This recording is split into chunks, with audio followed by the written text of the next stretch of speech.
I'm an engineer. I've launched thousands of products. I worked for BMW. How long do you think it takes to build a BMW X5? 2 hours. Today's guest is an inventor coach, founder of Modern Inventor, and a familiar face from Shark Tank, and that is Christopher Guerrera. I had so many ideas, and I came up with my first one. It was what we call a dust deputy. It actually was a little cyclone container. It actually filters the material. It spins it out before going into the shop vac filter. I got it on Good Morning America. I pitched it to Barbara Cochran. Oh, wow. We were That was your first Shark Tank? Yeah, my first Shark Tank. Millions of people saw it. Within 2 minutes, I sold 8,800 units on Amazon. The orders were just like somebody was scrolling my phone. We had 10,000 orders within the next 5 minutes. No way. The show is still on. If you're not good at pitching, you're the last person that should be pitching. Anybody who was any kind of an entrepreneur or businessman, Shark Tank was there. I've watched every episode 1,000 times. And so when I became a partner in this company, of course, I immediately tried to get on the show. And then back then, there were only 25,000 applicants. All right. Now there are probably 25 million applicants. Yeah, I mean, during COVID, it was the highest. There was 80,000 during COVID, and you only air 80. Correct. Wow. So I did everything. I did my infomercial. I went through the process, and I actually got through. There were all the different stages to get on the show, and I got to the final cut. There were 10 headshots on the table, No. and I got cut, and I got cut twice. Yeah. It may have been because I had met all the sharks. They knew who I was at that point or whatever, and that was so frustrating. And then by that next year, it was off to the races already. You know, I mean, there was just too many applicants, and it didn't. And I ended up getting introduced to what's his name? I see it on TV, Steve Harrington. Oh, right. Kevin Harrington, yeah. and then Oh, all my that. We goodness. won't even discuss that. Yeah. But anyway, but just think about that. I mean, that has just changed the culture. No, 100%. You know, what it's done for younger people, what it's done for entrepreneurs, what it's done, what it's done for you, right? Yes, I mean, that right, was, absolutely. I mean, to give us a little bit of background, not to jumpstart you, but a little bit of background of you before that. So I'm an engineer, right? Okay. And I By profession. Mechanical, by profession, by education. I've launched thousands of products. I mean, I worked for Ford Motor Company. I worked for BMW. And during my Ford days, I was director of engineering. So we were responsible for all the new designs. Right. So my claim to fame with Ford is a 1/8 turn gas cap. Oh. Back in 93, Taurus had a gas cap that literally turned 1/8 of a turn, had a 5-pound load. So an 80-year-old woman, and back then I was a young kid, saying, why would an 80-year-old woman be filling up her car? Okay, well, as I get older, I see why now. So it was a way to open the gas cap. Just one you snap. have to do it yourself. Literally one little turn. Right. So I was responsible for the entire fuel tank, the fuel pump inside the tank, all the way up the filler neck to the gas cap. Right. Wow. And then they had to have zero permeation. So that's when all the laws were coming in. Nothing can bleed out of the fuel system to the atmosphere. So if you left your cap off, you'd get a signal on your dashboard. So I was responsible for that entire project. That was 3 years. That's crazy I technology. don't know, for like back then. 20 crash tests. Each crash test was $200,000. Wow. They crash it. The government standard is 35 miles an hour. We were doing it at 55 miles an hour on an angle. We're trying to break it. Right. And you flip the car over, had starter fluid in it so it wouldn't blow up. And they would look for leaks. So just to make sure that if there was an accident, that there wouldn't be a release of gasoline. 100%. That's what causes the fire, right? The gas or fire. Exactly. Fire. And it has an automatic shutoff valve as soon as it turns. So we had to make sure all that worked. Mm-hmm. Any problems, you had to redesign it, submit the redesign, and then re-crash test it. Right. And when you do a crash test, everybody tries to get their parts on, right? Because they're not just doing the filler neck. Right. They're doing all the, yeah. So but you were already an intern. You already were an employee there. So you that was Yep. So that I was your profession. All designed, and I got into tooling. I went from design to which is tooling, art, right? Right, which is saying like we're making the parts now. Now I'm actually doing the tooling. Right. That's creating the parts. Right. Then when I went to BMW, I ended up getting a master black belt in Lean Six Sigma. That took 2 years. Wow. Which means you have to have the highest level to be a master black belt. I mean, you could facilitate it. I've done facilitations in other countries. Mm-hmm. We went from these are all for car parts. This is for all car parts, but you can use that for anything. But that's all for car parts. But basically, I give you an idea, like a tool change. In injection molding, normally you build a lot of inventory because you're slow on the change. Right. Mm-hmm. Well, the goal is, it's like NASCAR, is to turn that tool over as fast as you can. We got it down to 10 minutes. It used to be 2 hours to change over a tool. Meanwhile, you had inventory, so the lines are still running. Right. Now you have no inventory. You're changing every time you change from, let's say, an instrument panel to a glove box. Right. 10 minutes. So we had colored Stablies, we had quick plates, surgeon tables, I used to call them, where all the tools were. Last good piece on the tool, to the first good piece was 10 minutes. I didn't have to have any inventory. So I can make these changes really quick.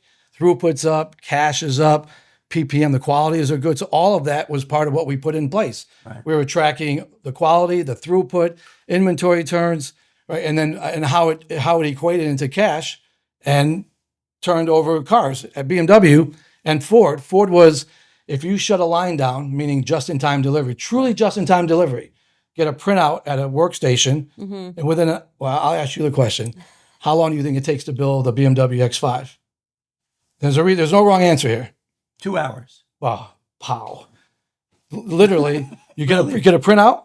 Yeah. We're pulling material on a train. Right. It has like a bus stop that goes through the plant. Right. Delivering all the parts. Right. Build instrument panel, build the door panels. There's like 5 sequence parts. The rest are bulk. They go onto a truck. They get delivered in 30 minutes. They're at the line. By the second hour, it's on the car built. Wow. Car's driving done. off. It's coming every out of- two it's coming out of the hours. factory. Coming out of the factory, it's going on the track for quality check.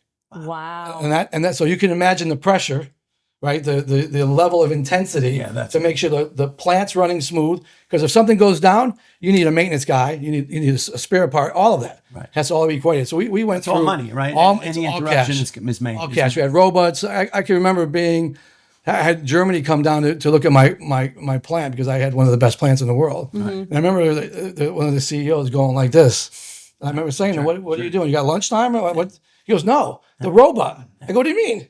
He goes, you get 1 second off of that. I'm like, 1 second? It's a $30,000 robot. If I crash it when the mold closed, you're going to buy me a new one? He said 1 second. So he was pressuring me. Yeah. So we should check changeover times, throughput, inventory turns. I mean, it was I used to get calls at 2 a.m. because if the line was down at BMW, it was $1,100 a minute. Oh, wow. And that you got charged that back. Ford and GM were $550 a minute. BMW was really intense. There was 2,000 people building that one car throughout the entire plant. What was the transition from that? I mean, obviously that gave you all of the assets you needed to go on and do what you wanted. When did you sort of become an entrepreneur? Yeah, so I felt like I had that in me early age. At age 13, I grew up in Waterbury, Connecticut. Wow. The largest paper A route. great story about that. Largest paper route. Now, people, what you're probably going to say, like a palm pie, what's a paper route? Right. Literally got papers dropped off in front of my house. Right. I put them in a bag and every morning delivered. I had 130 customers. On your bike. Yeah, my bike. Most of the time I was a runner, so I would, like Monday, Tuesday were pretty light. Wednesday was really light. Thursday and Friday got a little heavier. By Sunday, Right. That's the big paper. right? All the advertisement.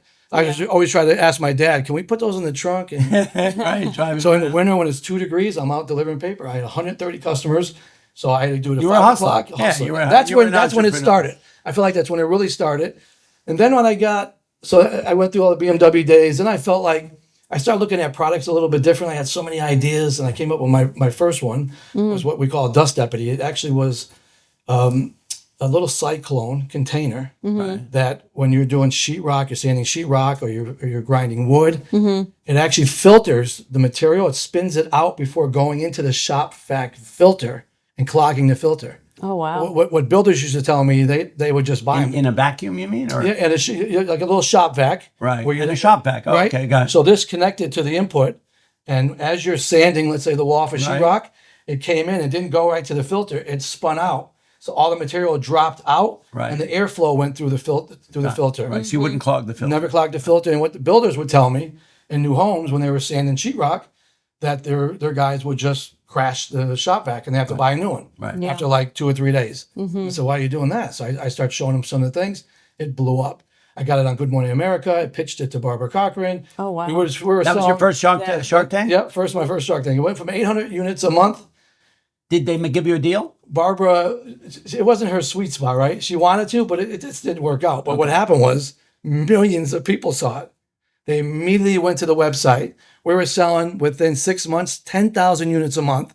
And all You had already set up your own business Yes. before you went on Shark Tank in case you didn't get a deal. Yes. And then all the other business I was doing went up 33% because Right. people come to my website and say, I didn't know you sold that. Right. You did And this. that, and you had, That's how it started. so you were still working at BMW, and That you was right after decided- I was right after BMW. Okay. And did You were already on your own. Yep. You had patented that? Everything patented, utility, design patent. Yeah. We actually had, even like labels made as seen on Shark Tank, Good Morning America, like on all the boxes. Yeah, that was huge. No, and it became a big deal. Then I got put in, when I went to trade shows, I got put into the Shark Tank aisle. So I had a trade show, people were coming over, and they thought this was a magic trick. I'm like, no, this is really happening. It's not going into the, so I had to cut out a shop vac, put a glass window in it, and have a display. You can see right so right they can truly see that I was sucking up like wood chips. It was spinning and going out and never getting into Is the that filter. product still going? Yeah. Oh, it's still selling crazy. I sold all my assets off on that. You did. Everything. Yeah. Oh, That never got a deal on Shark Tank. You just continued that. Yeah. Yeah. I mean, we were in talks with Barbara, but then it started selling like crazy. And I said, Yeah, you don't need it. yeah, I need to give you a percentage of my business. The second one was a little different. I had somebody call me up. It was a baby product. And she had seen me at shop at some of these trade shows. She saw some social media. And she just gave me What a call. year is this? This is, I went on Shark Tank 2020. So this is like 2018. Oh, it's so recent. recent. Oh, this is very recent. How old are you? Like 39? Oh, yeah. Your age. See, Brandy, you get that? You're paying attention? 49? I love it. So wait, baby product. Talk to So me about she the called baby me up products. and said, I see you. You really like what you're doing. So she gave me this whole pitch. I've been sitting in her garage for 8 years. She's going through a divorce. She basically gave her husband the house to keep that product. Really? So I said, okay, let me take a look at it. And it needed a lot of work, right? It wasn't ready for like commercial sales or any type of retail sales. So I looked at it. We changed Amazing. the She tool. found you, right? That's what I'm saying. My wife's like, "What?" I remember Brandy saying to me, "What are you doing?" Right. I dropped $100K of my own money in it. Right? She said, "What do you?" I said, "I don't know. I see something." It reminded me of Squatty Potty, and at the time, I knew Judy Edwards. Squatty Potty. So it reminds me of that for a child.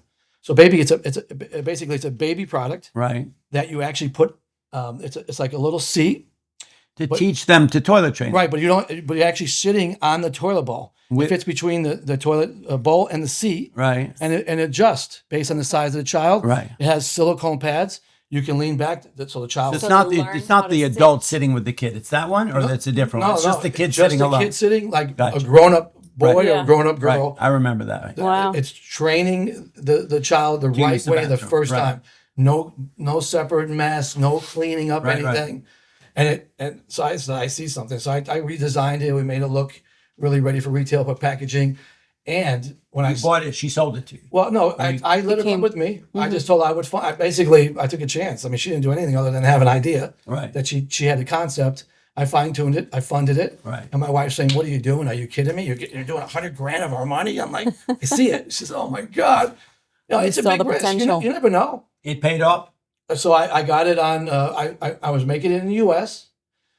I got it in Walmart. And this is Wow. in February. Shark Tank. Before Shark Tank. This is even better. 2020 February. My mother Right was before COVID. My mother was passing away. She had fallen in November. She basically was 92. She stopped eating. So every day I was working on shipments to Walmart and going to visit my mother at night in the hospital. Wow. This is in the plant in New Hampshire. All made in the U.S. I basically did all my lean Six Sigma techniques in the BMW days. When that mold closed, it was a 55-second cycle. The person on the outside was putting beautiful label on it, silicone pads, putting it in a box. He's either getting shipped to a customer or is going to Walmart. No downtime. So I was really competitive. I had no freight costs, right? I had no 3PL costs, no handling costs. I was producing thousands of these things. Right. That's amazing. At What 50 was it seconds. called? Super Potty Trainer. So then COVID, we get 15,000 units. I go to Walmart. The guy said, "I need 15,000 units. I need them in 2 weeks." I'm like, 2 weeks? I only have a tool. I didn't even have a label yet. So I said, "Hey, listen." I went back to the plant. Everyone said, "Oh, yeah, you're not going to be able to do that in 2 weeks." I said, "I'm doing it with you or without you." Yeah. I got my nephews, took pictures, put them on a label. I got my best friend's kid, took pictures of her on the toilet bowl for a stand, Yeah. for marketing. Did it. Got it shipped to Walmart March 7th in all the stores. COVID. It's, and they want me to keep shipping 15,000 units. I'm like, no one's buying them. I'm going to Walmart right now. Right. And there's people barely, they have to wait outside. They couldn't even get in. Right. Then they were going to the food section. They weren't going to buy a Super Potty Trainer. Right. Of course not. And so then I submit it. How about online? Did you already have? Yeah, hit it online, everything online. We were marketing it. Right? Our sales were okay online, but the acquisition cost was way too high. I never brought that up in Shark Tank because it was.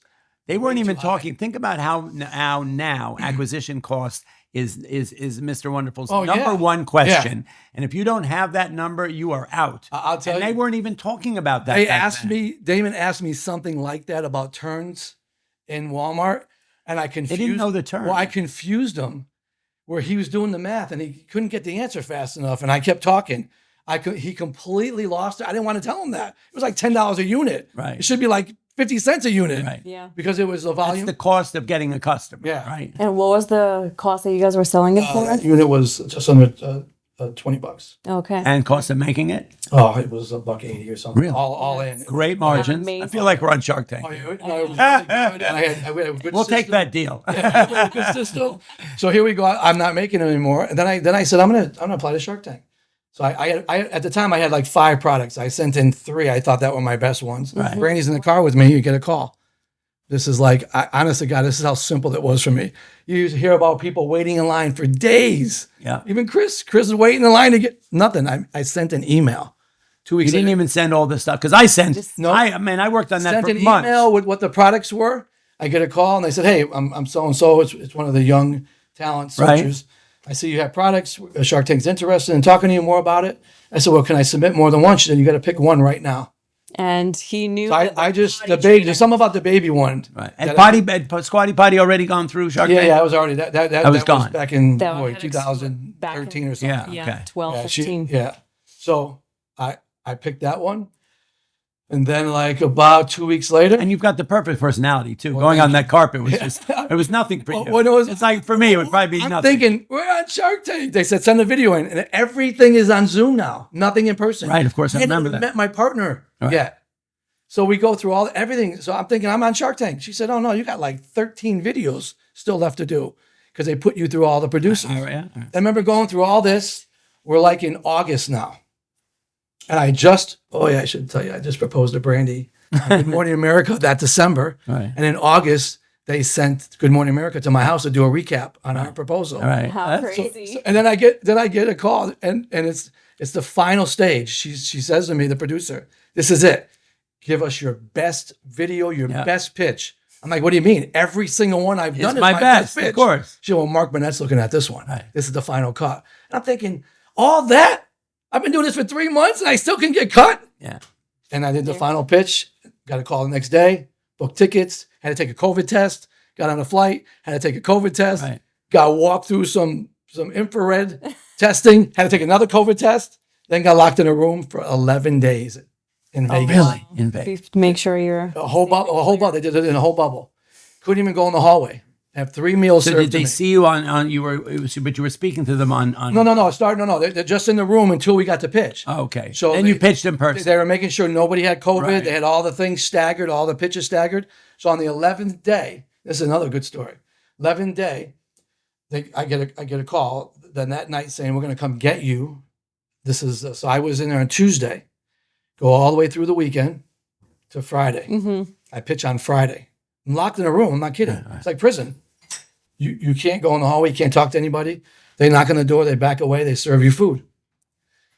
So Brandy, on the way out, Brandy says, "Hey, I got somebody." She thought she had missed me, and she caught me right before they grabbed me. She said, "I got somebody that wants to talk to you."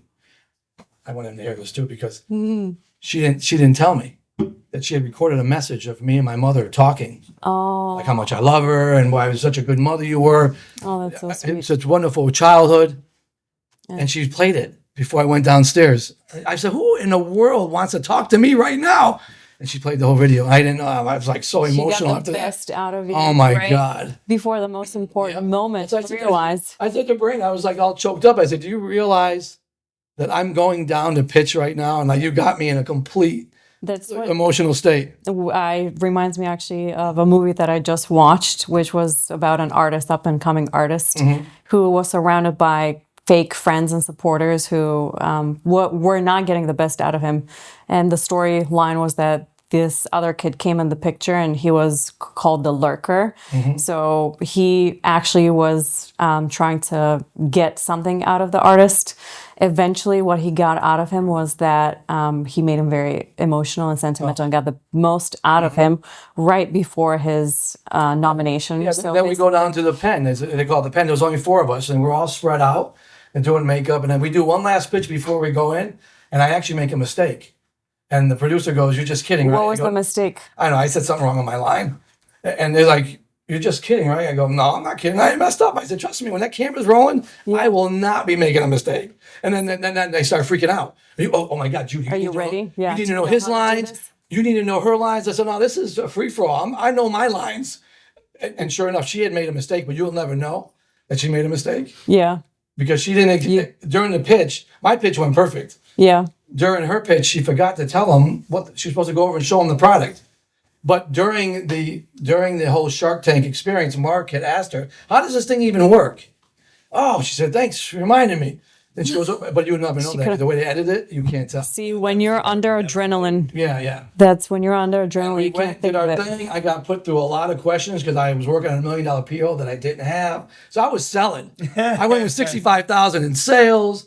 I was just talking about the process. She was explaining the product. I went in as king of manufacturing. She went in as queen of potty training. We threw money at him. I had a cape on.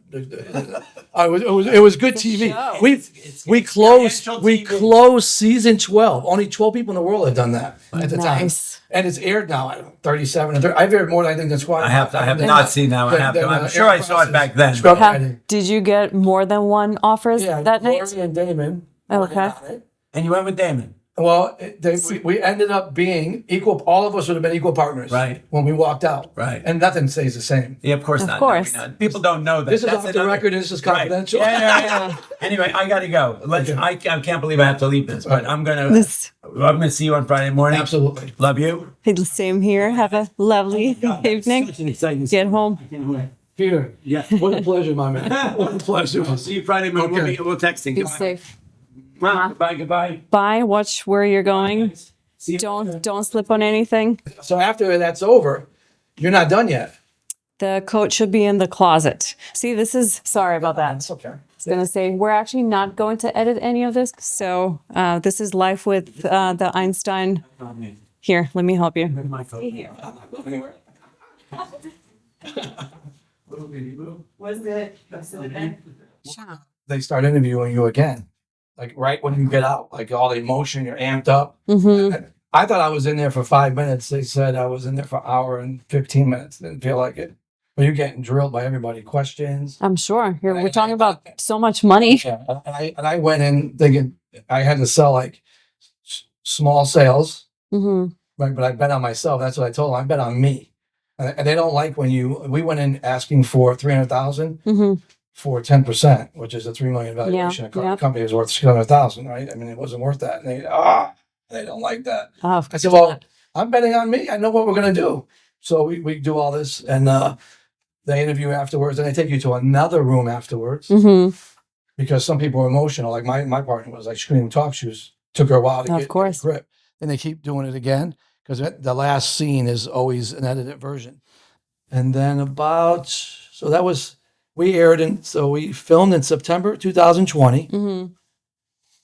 Nothing, don't know anything. You may not hear. Yeah. Around the clock, we get a call in May 6 months or More. 9 months. following you saying you're going to air. Mark Burnett handpicked you guys to close season 12. And but you already had, so after you went on Shark Tank, you got basically the contract. They did all due diligence and then you. Nothing was signed yet. Nothing was signed. Nope. How long did that take? Till the following January. Oh, stop. Almost a Oh my year and a God, half. can you imagine as an entrepreneur? So you're sitting there Like, waiting insane. to make sure and if it and could of all course, fall apart. people are starting to say, "Oh boy, you blew your money, huh?" Yeah. Because we had some sales, but I wasn't getting paid back. Then we started getting some traction. It's still not an easy thing to sell. We were getting Walmart. I had it on Home Depot. I believe Home Depot because Squatty Potty I was was at Home just Depot. about to connect the dots and say, when I go to Home Depot, I don't buy anything for my kids. Right? Well, they had them buy the toilet bowls. They had them in Menards. Why? I got them in all these retail stores, and sales weren't great. They were okay. Mm-hmm. And then eventually we became a big baby company. That's Bought the amazing. product. I sold right off the bat. I said, I'm not selling unless you pay me my cash up front. Judy wanted to stay on and get licensing. So she basically sold anything with her name on it as a licensing deal. And I said, anything with my name on it, it's cash or I'm not doing it. Yes. And they agreed. Amazing. So- So who did you sell to? I couldn't name the baby company. I'll tell you after. Oh, It was okay. a big baby company. I probably know Yeah. all of them. Oh yeah. It was a year after I closed the deal. That's amazing. And then I became friends with Daymond and started is building a the relationship. This is the best. I mean, as an entrepreneur, Oh, yeah. and I love your background because you're an engineer. I mean, you have the vision and you design it, and then as a salesperson, you actually know how to exit. The best thing is you can start it, finish it, exit. One of the things I've learned as an entrepreneur myself is if you don't exit at the best, highest time, you just don't. You can't predict the future. And then again, with social Exactly what I media, was saying, you're right. with social media, we're just talking about acquisition costs, and Mr. Influencer here, who was with us, you can go up to the moon, or you could basically your product can disappear within hours. No, and it's funny because my kids joke sometimes, like my youngest, say, "You post more than Kim Kardashian." I'm like, you have to. I don't have that name, right? You have to build that up. Of so course. You have Well, to. you said that your partner found you on social media. That's a lot of my business comes through social media, and I start showing the kids how I get my business and how we grew it, and it's all from social media. Yeah. Well, social media is And then getting on TV now and being in front of cameras, and that a lot of people watch. of course. That's the best channel. I actually had somebody in Atlanta that I know called me to be on Atlanta Live. That's the 7th largest media network in the world. I mean, it's huge. When I come from social media, from social listening, which is you analyze what consumers say on social media. But I've been in the social media world for 15 plus years in the data end, basically back end of social media. And I was in denial of the power of social media, and I value my privacy, especially now as a mom. But I cannot tell you the amount of people who have come to me and said, "Oh, I just thought of you because I saw your post." For business, who reach out to you and say, "I have this project, can you come and work on it?" So it's pretty amazing when you put that into perspective of the products that you sell, where your audience, you have millions of potential customers who would want to buy the product, and how you actually reach them, and how fast you can reach them, and also how cheaply you can reach them. So while before you had to go and find out how you can get on TV, which media channel would you like to come pick you up, email campaigns, cold calls, and all of the different ways to try to target your audience. Now it's at the fingerprinting. And somebody who's really good, like I had a call today with a doctor. He has this pretty cool pillow for helping to stop snoring. It's a big deal, I guess, when you listen to the data he shared today. Yeah. Well, that's how he found me. I love it. By watching me on social media, and he asked if I can hook up something. They knew me. They said, "Oh, I'll get a call with them," and that's how it started. So that brings me to the point of when did you start Modern Inventor? So a year ago, 2 years ago now. Okay, and what does it really do? Because this would be very useful. Launching products. Launch products, so I can, if you have an idea, I bring it to life. Okay. That's a short version where we can get involved in social media, and 3PL, and distribution, warehousing, television, pitching it. I can put it in the Shark Tank box now. I can show Daymond personally. So we have this big avenue of, if you already have a product, great. I can help you get it seen by millions. If you don't, I can turn it into a product and get it launched for you. So you basically, I think of it as like a high-level consultancy, if you will, where the inventor comes. I would say service. Yeah. Offer services, because consultant sounds too cliche these days, right? Services. I can even get some licensing deals done. I get connected to where if it's something worthy. I mean, it still takes some time because everyone thinks licensing is an easy route. The only thing easy about it is you're not putting up your capital. But now you got to convince somebody to use their capital to put in for your idea or your product. So it's a little bit different, but it's still time consuming. A lot of calling, a lot of the right connections with the right people. I mean, even on our product, on the Super Potty Trainer, Daymond's connected to Marvel, right? And Marvel was interested in putting on, Batman and Spider-Man. On the product itself? On the for the label. Of course, kids would love that. And you can we made them red, green, blue, whatever superhero color it was. But they also want a lot of money. It's $50,000 just to use their name before you do any marketing with them. Wow. Everyone thinks it's like... Yeah, you just can put on a sticker and call it. Use their name as big time capital. Support for the show comes from BCX, the public ticker for private tech. For generations, American companies have moved the world forward through the ingenuity and determination. And for generations, everyday Americans could be a part of that journey through perhaps the greatest innovation of all, the U.S. stock market. It didn't matter whether you were a factory worker in Detroit or a farmer in Omaha. Anyone could own a piece of the great American companies. But now that's changed. Today, our most innovative companies are staying private rather than going public. The result is that everyday Americans are excluded from investing and getting left further behind, while a select few reap all the benefits. Until now, introducing VCX, the public ticker for private tech. VCX by Fundrise gives everyone the opportunity to invest in the next generation of innovation, including the companies leading the AI revolution, space exploration, defense tech, and more. Visit getvcx.com for more information. That's getvcx.com. Carefully consider the investment material before investing, including objectives, risks, charges, and expenses. This and other information can be found in the fund's prospectus at getvcx.com. This is a paid sponsorship. This is one of the things that I've learned also through working with Peter now as an influencer and celebrity. Like anything that gets a stamp of a company, brand, person or someone famous has to go through these multi-layers of, if you will, deals and also approvals, compliance checks, and what else not. Yeah, and to even get a deal like that, like with Marvel, the deal that we got came through Daymond.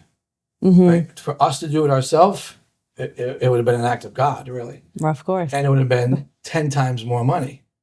Right? I think Daymond does a lot of business with them. They're willing to give you a better opportunity, but you still need capital. So if I just went directly to Marvel, chances are I wouldn't have gotten anywhere. Yeah. And if they did like it, because we know some people who did this channel through Disney, they were asking for $500,000. Oh, wow. Just to use the name for Disney. That's Disney's crazy. Yeah. Oh my God, that's crazy.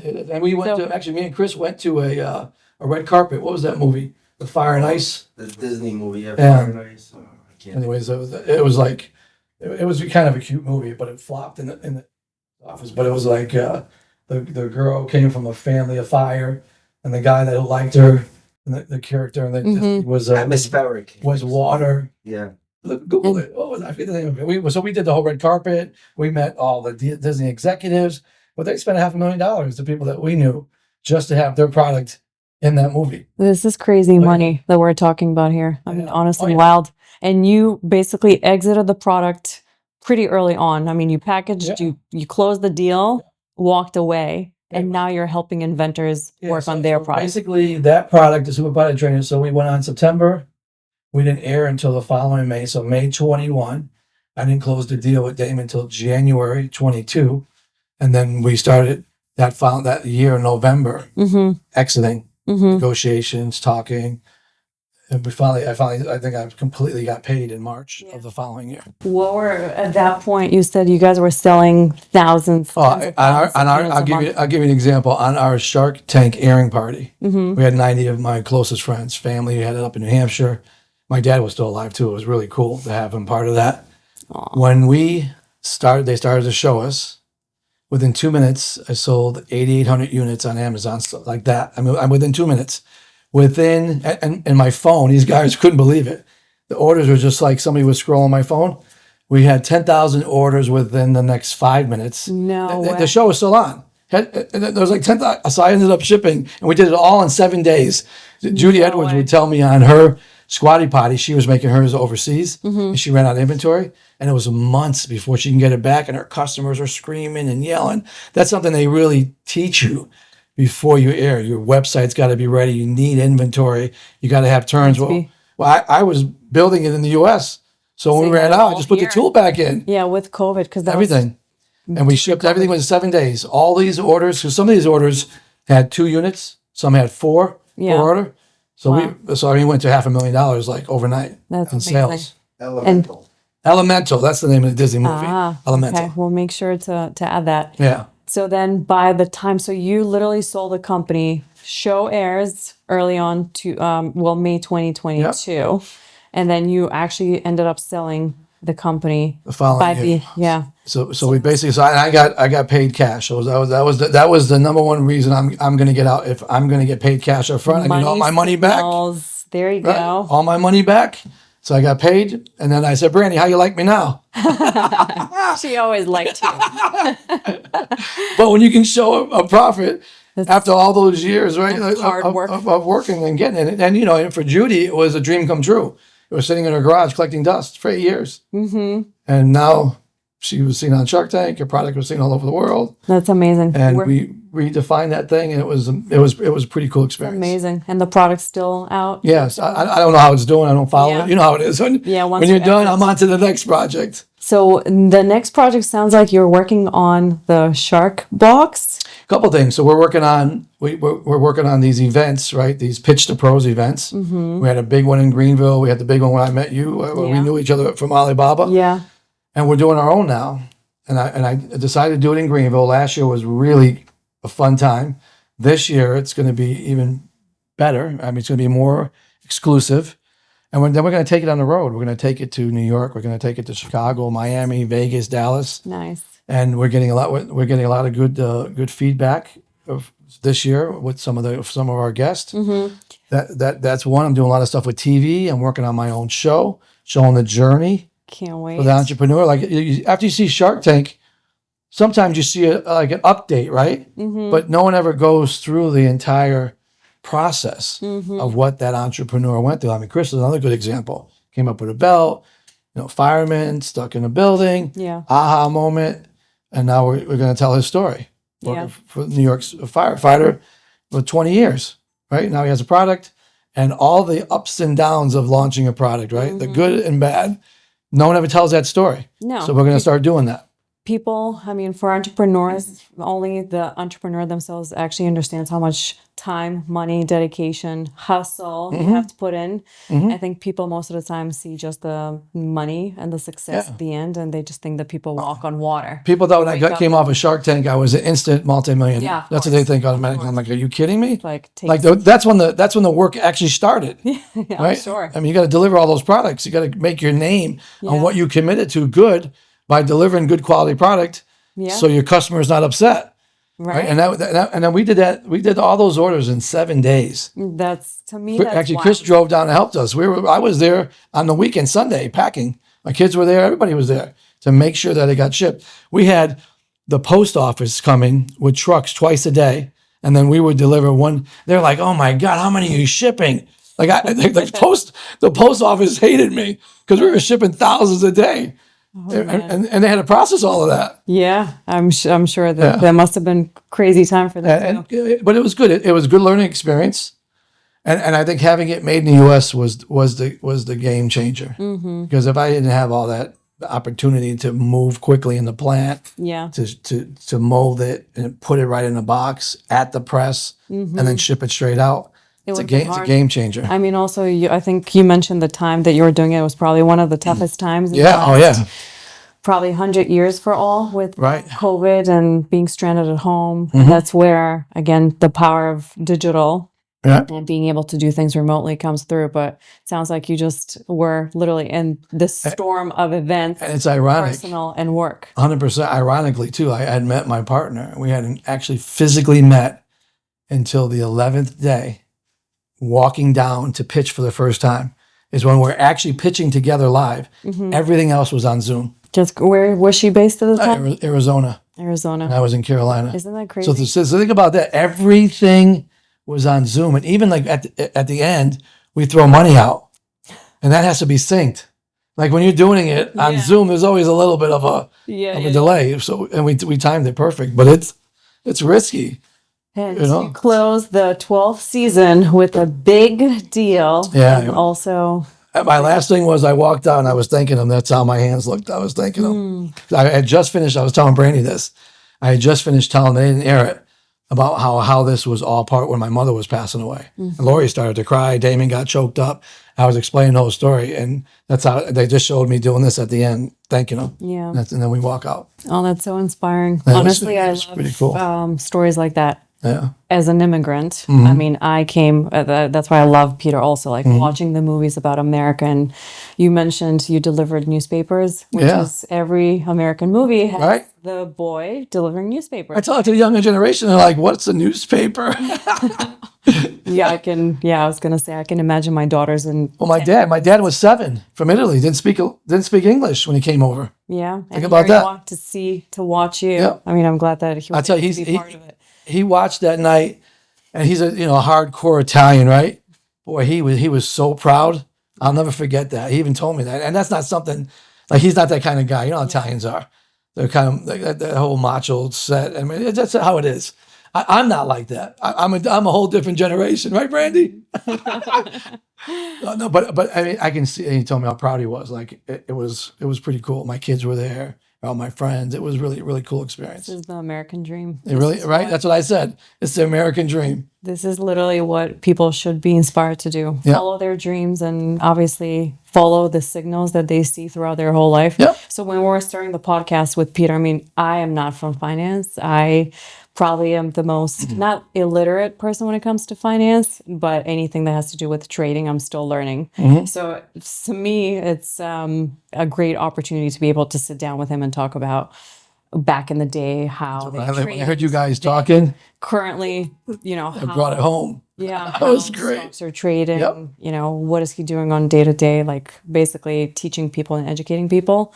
But it's interesting because when we talked about the podcast specifically, I said to me, people should be able to walk away with a learning. Yep. And everyone is going to find their own learning through the guests that we sit down with. And I'm sure through a lot of the conversations that we have, especially with Peter's experience and knowledge. But when I talked to you, and one of the first things when I spoke with you and Brandy actually at that party, to me, the walk away, and the first thing I told my husband was like, they represent to me the American dream. And the way that in the US, if you have an idea, that's why I loved the co-create pitch with Alibaba that we went to. Right. You can have any idea, and it could be the craziest, it could be the best, it could be the worst, but it's about the entrepreneur, the energy and the effort put in. Anyone can make it. If you have one idea and you work so hard at it, and you just find one person to believe in you, basically you can achieve anything. And then when I heard your full story, and again, I did not watch anything about you, I did not read anything because I wanted to hear from you, it just gives me goosebumps. Because to me, this is what people should strive to follow their dreams and continue It's another doing that. important part that I always found, like having a good mentor, right? You're not going to know everything about everything, although some people think they do. You really don't. Like you're not, like an engineer shouldn't be able to talk on television. Okay, I've been fortunate that my mother was a storyteller, and I can tell stories. But if you're not good at a certain part of what you do, find somebody that Who complements is you. exactly. And really, you have to learn that early. I think you have to really understand that if you're not good at pitching, you're the last person that should be pitching. So get somebody who is good at pitching and let them help you. Because I mean, we've seen people, right? We've seen people pitch that are just, and we teach it. I teach the art of the 90-second pitch. How important it is. What is the problem? What's the ask? What are you solving? And if you're just going to talk and ramble and go on, you're going to lose your investor. Audience, yeah. You're going to lose your audience. And when you do that, you're not going to get them back. So to me, that is the most critical moment. And I'll give you another quick story. My youngest, who's not so young anymore, he'll be 28 in February. We're in an elevator. We didn't know who this person was. I had this tidy hook, which was a piece that fit on the side of inside of a car. The headrest that goes on the side and has a little bag. You created that? Yep. That was a product? Has a little bag and waterproof. You can put coffee in there. So when you're driving, you never have to look for someone. You don't throw it on the ground. You put it right Love there. it. It's not in the way of the back seat. It's made perfectly. So we're in an elevator and we were at SEMA, and I was with Tyler, and Tyler's another good looking kid, easy to pitch. The guy asked him, "What are you guys doing out here?" So I said, "Tyler, tell him." And he stumbled a little bit, which I was like, "Oh," I said, "Get stuff aside." So I gave him the pitch, and it happened to be the governor. He had no idea who this guy was. Gave me his card, so that's really cool. Let's talk some more. After I'm like, "Tyler, what are you doing, man? You have to be ready to pitch all the time. You never know who are you going to run into?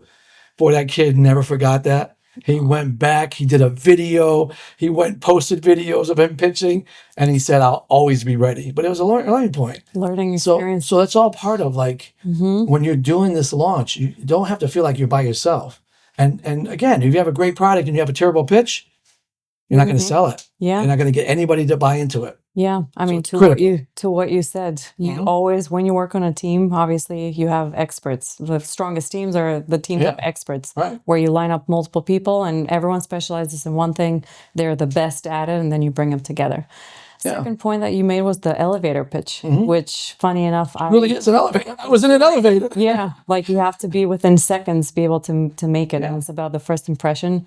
So a lot of times when Peter and I talk, we talk about psychology. So in the last episode, he actually talked about the psychology of fear when you're trading, and like how you basically should think of the trade itself and when to enter, when to exit, and knowing all of that.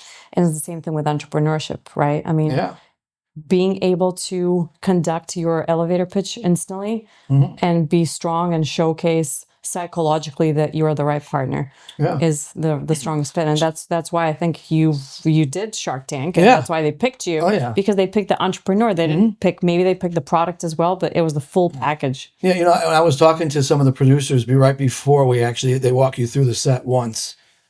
And then you have a say if you want where you want stuff. And some of these guys, I remember you from your video you sent in. A lot of energy, good pitch. Oh, Mention nice. that. I didn't even know who the guy was. And But I guess they have a team. Thousands of people, Right. too. So that's what I'm saying. So that was kind of like what they said, make sure your pitch is on point, because they're all looking at it. They have a team of people awesome. looking at it, say that that's right.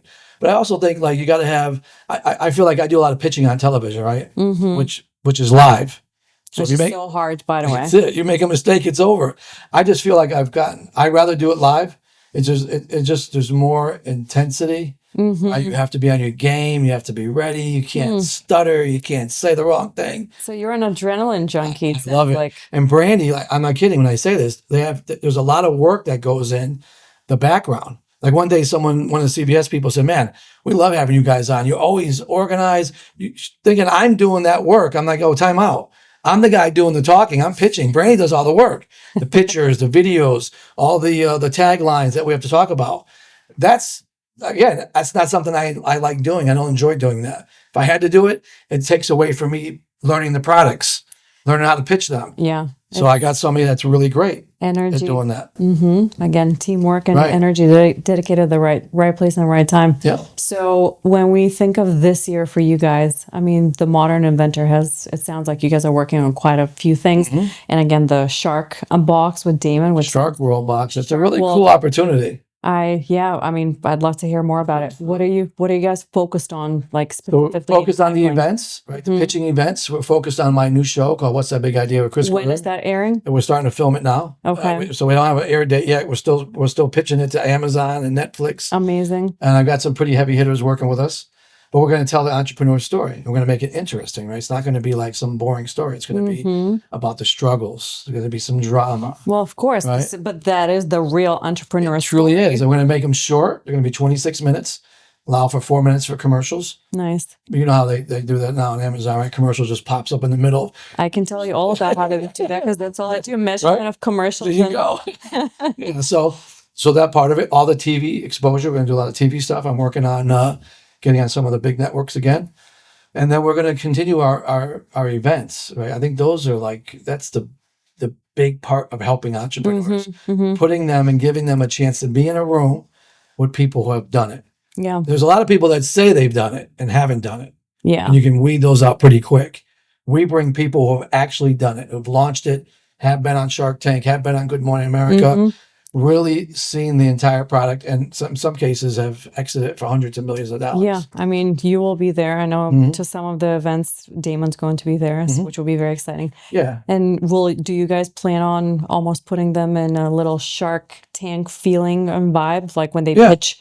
That's will exactly they what it actually is. be exiting with deals, with real deals? Well, here's what happened. Last year we had a lot of products, and we weeded it down to 30. I think we had like 300 come in, 150 were Wow. stuff that we would look at. 30 is what we picked. Okay. And another 30, there will be 10 finalists. And 10 finalists of that, we had like $10,000 cash prize. We had TV exposure. Nice. We had some Amazon deals, some distribution. We had a couple buyers. This year, I want to be a little bit different. I wanted to bring it up to another notch. So we're going to have 10 to 12 that are actually going to pitch to a really strong judging panel. And we'll have everybody that's anybody that launches products. Okay. Right. We'll have investors, we'll have buyers, we'll have Amazon, we'll have distribution. Right. So they get a really good look. And the top 3 of that get to go to the evening event, which we'll have like Daymond will be there and some other big names. And we'll have some executives and some big dollar people in a room that they can actually meet. I mean, it's like nothing like being with Chris Voss the other night, right? I know. How cool was that? That was very cool. I have to say, I'm still pinching myself. So this is every entrepreneur's dream, to be able to be in the right place at the right time. I think you have to be. I always say, you make your own luck sometimes. And I give you a perfect example of this. I normally don't take vacations, right? And Who does as a boss? I had gone like 5 years in a row where I was just working and grinding. I told Brandon, I don't feel like I don't want to stay around. If I take a couple of days off, I normally would do landscaping. I'm like, I don't want to do landscaping. We went to New York. I hadn't been in a while. And this goes back, 2019. Look at the dates, right? Yeah, COVID was 2019. And I said, before we leave, I want to go to the Good Morning America set right in Times Square before they moved. Okay. And just check it out. So I get there and this woman keeps talking to me. It's early in the morning. It's like 6 o'clock. And Brandy's like, 6 a.m. yeah, like she's a sleeper. No emotion. I'm like, Brandy, when she comes over to talk, can you smile? Just look like you're happy to be awake at 6 a.m. Exactly. So then she finally says to me, you want to be on TV with Ginger Z? I'm like, yeah, sure. So I get on TV with Ginger Z. And of course, everyone's seeing it. Everyone that I'm watching, it was just like some fun thing with baseball. So then I stayed in contact with her. I became friends with her. Aw. She had me on a national commercial. You create your own luck. You just said it. And that was my point. If I decided to stay home and do landscaping, I never would have had that opportunity. That led to so many new opportunities. She actually called me one night. It was a Thursday night at 10 o'clock. And normally when someone's calling me at 10, it's one of the kids. I need money. That's how it always is. And I'm like, I pick up the phone and it's Jillian. She's a producer for Good Morning America. I said, hey, I sorry to call you so late, but don't you have a product? I said, yeah, I have a product. She said, you want to be on Shark Tank and Good Morning America? And I'm like, yeah. I said, what I got to do? She said, you need to send me a video of you pitching tomorrow by 9 o'clock. Oh, I said, great. I'm flying out. Yeah. She said, that's your problem. I'm giving you a chance. I need it by 9 o'clock tomorrow, and I'll let you know what they say. Wow.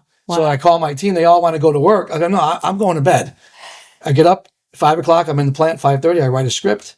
We do 10 takes. Wow. I used the very first take. Sent it.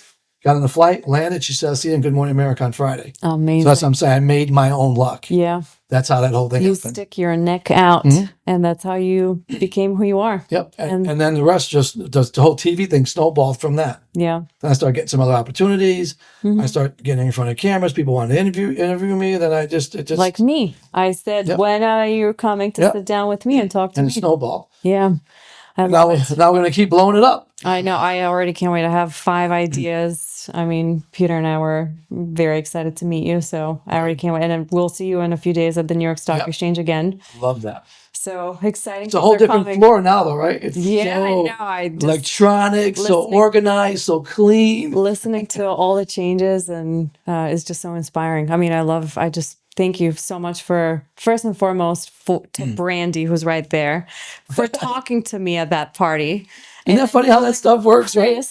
It's crazy. Chris, and then thank you so much for the amazing introductions that you've done for me as well. My pleasure. So again, all the luck comes to those who stick their necks out. So more conversations to come. Pretty much, we'd like you to come back anytime here in New York City. Okay. Come sit down with us. And I'm excited for our new podcast, our new guests, and our new partners in business. So thank you so much for being here today.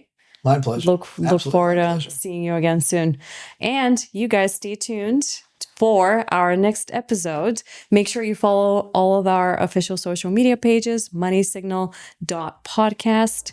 And of course, follow the Einstein of Wall Street and Tsvetta. And we'll see you soon.